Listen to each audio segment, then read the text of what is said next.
Good morning students. First question देखते हैं। In previous worksheet we have discussed proper noun and common noun. पिछली worksheet में हमने proper noun और common noun, यानी कि प्रॉपर मतलब व्यक्तिवाचक संज्ञा और जो कॉमन नाउन है वो जातिवाचक संज्ञा है। ठीक है, तो उसके बारे में पढ़ा था। Now read the following passage carefully and underline the proper noun and circle the common noun.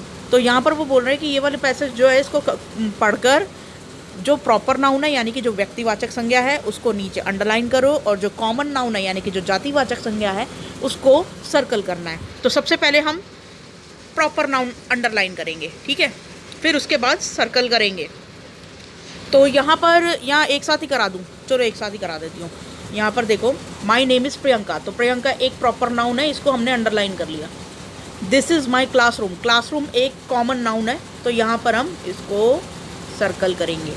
There are 40 students, तो जो स्टूडेंट्स है यहाँ पर उनके नाम तो दे नहीं रखे, तो यहाँ पर हम इसको भी सर्कल करेंगे, स्टूडेंट्स को भी। इन माई क्लास, क्लास कौन सी है, नाम तो बता नहीं रखा, इसलिए इसको भी, क्लास को भी हम सर्कल करेंगे। मिसेस स्वाति, तो यहाँ पे मिस स्वाति आ जाएगा, तो ये जो है ये इसको हम अंडरलाइन करेंगे, मिस स्वाति को।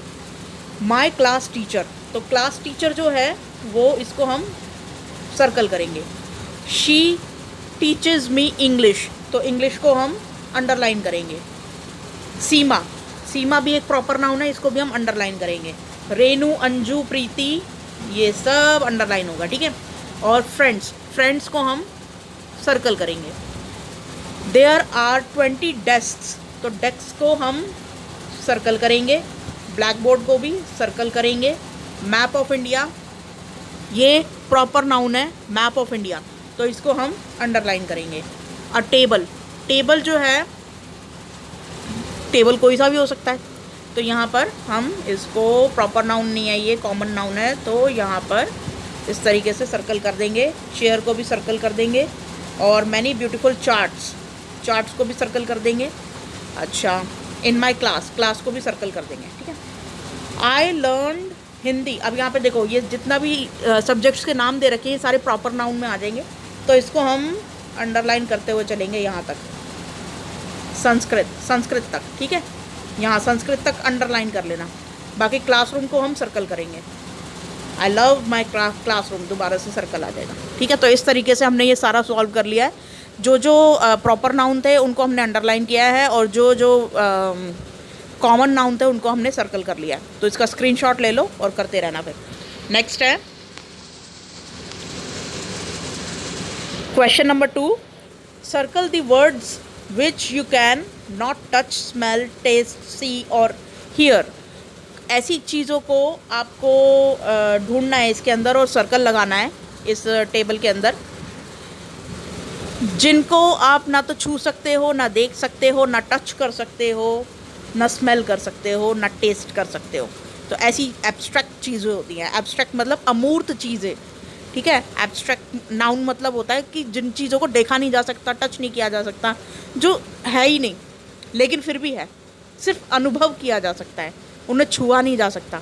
हवा को अनुभव कर सकते हैं, छू नहीं सकते, समझ में आई। तो इस तरीके से ऐसे एब्स्ट्रैक्ट नाउन्स को यहाँ पर सर्कल करना है। फर्स्ट, जॉय, जॉय, जॉय का मतलब होता है खुशी, तो खुशी को हम छू नहीं सकते, तो ये सर्कल कर देंगे, यहाँ पे एब्स्ट्रैक्ट नाउन है। हाउस को छू सकते हैं, सक्सेस को नहीं छू सकते, इसको भी हम कर देते हैं। फ्लावर को तो छू सकते हैं, चाइल्डहुड यानी कि बचपन को नहीं छू सकते, इसको भी सर्कल कर देंगे। बुक को छू सकते हैं, सक्सेस को नहीं छू सकते, इसको भी सर्कल कर देंगे। सक्सेस 2 बारी आ गया है। एंगर को नहीं छू सकते, इसको भी कर देंगे। जॉय फिर से दो बारी आ गया, जॉय, इसको भी सर्कल कर देंगे। पेन को नहीं छू सकते, पेन को कर देंगे। ये वाला पेन जो है ये दर्द वाला पेन है।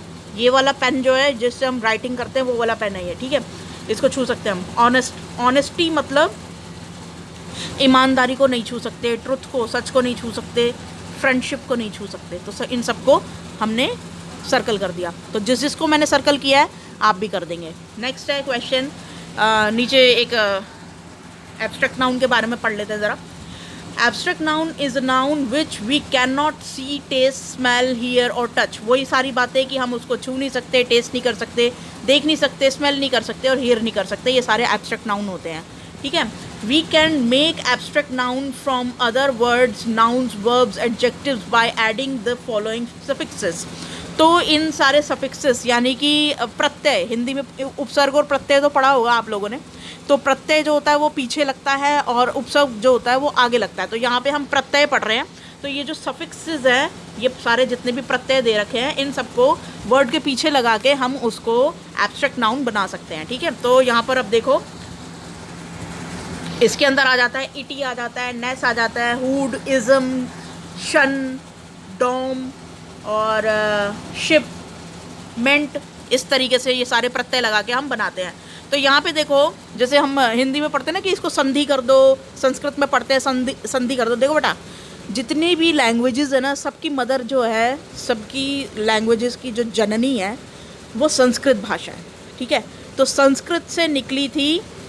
जब आर्यंस जो थे, वैसे तो आर्यंस की थ्योरी बहुत अलग है और मेरी थ्योरी बड़ी अलग है। तो यहाँ पर मेनली बात यह है कि जो आर्यंस की हम संस्कृत पढ़ते हैं, तो उनके अनुसार जब वो पूरी धरती के विभिन्न भागों में पहुँचे थे तो उन्होंने अपने अपनी लैंग्वेज बना ली थी।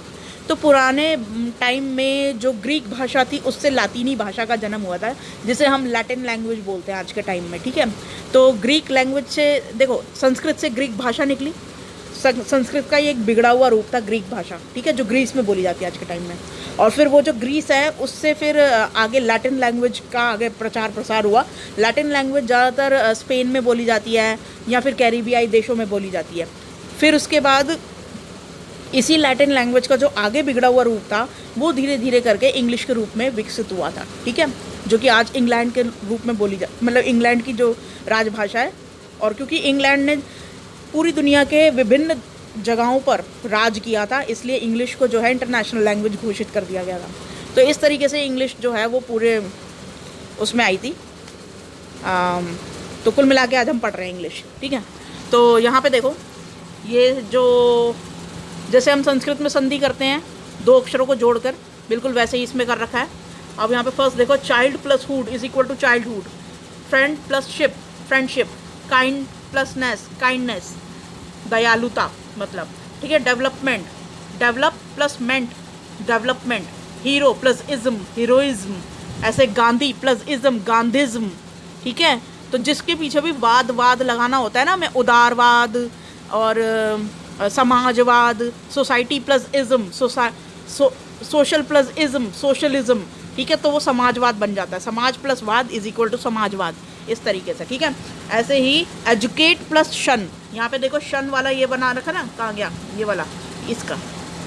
तो ये एजुकेट का मतलब होता है पढ़ाना। ठीक है, मतलब एजुकेट का मतलब होता है कुछ एजुकेट करना, सीखना, सिखाना। ठीक है, तो यहाँ पे शन, इसको है ना, तो एजुकेशन, हम कुछ सीखने आते हैं यहाँ पे। ऐसे ही किंग प्लस डम किंगडम, क्यूरियस का मतलब होता है कि मतलब कुछ सीखने के लिए उत्सुक होना। और इसके अंदर इटी लगा देंगे तो हम, मुझे बड़ी क्यूरोसिटी है, मुझे बड़ी उत्सुकता हो जाएगा। उत्सुक प्लस ता इज इक्वल टू उत्सुकता। ठीक है, तो यहाँ पे curious plus ity plus is equal to curiosity. तो इस तरीके से ये हम इन सबको जोड़ देंगे। तो यहाँ पे मेन जो चीज़ है ना आपको जो देखनी है, देखो ये तो सारे सिंपल है, लेकिन ये वाला एजुकेट वाला है ना जो, वो इसमें आपको गड़बड़ हो रही है थोड़ी सी। मतलब इसको जो है थोड़ा ध्यान देना कि एजुकेट प्लस शन है, इसको एजुकेशन यानी कि टी लास्ट में से हटा दिया है। ठीक है, तो एजुकेशन इस तरीके से बन जाएगा। एजुकेटेशन नहीं बन रहा है, एजुकेशन बन रहा है। ठीक है, तो ये लास्ट में से टी इसमें से हट जाएगा। ठीक है, बाकी सबको तो सीधा सीधा प्लस कर दिया हुआ है, बस इसका थोड़ा ध्यान देना। एजुकेशन टी हमने यहाँ से हटा देंगे जब इसको हम प्लस करेंगे इसके अंदर। ठीक है, तो इस तरीके से आज हमने एब्स्ट्रैक्ट नाउन्स बना लिए। आई होप आपको कुछ समझ में आया होगा। Thank you.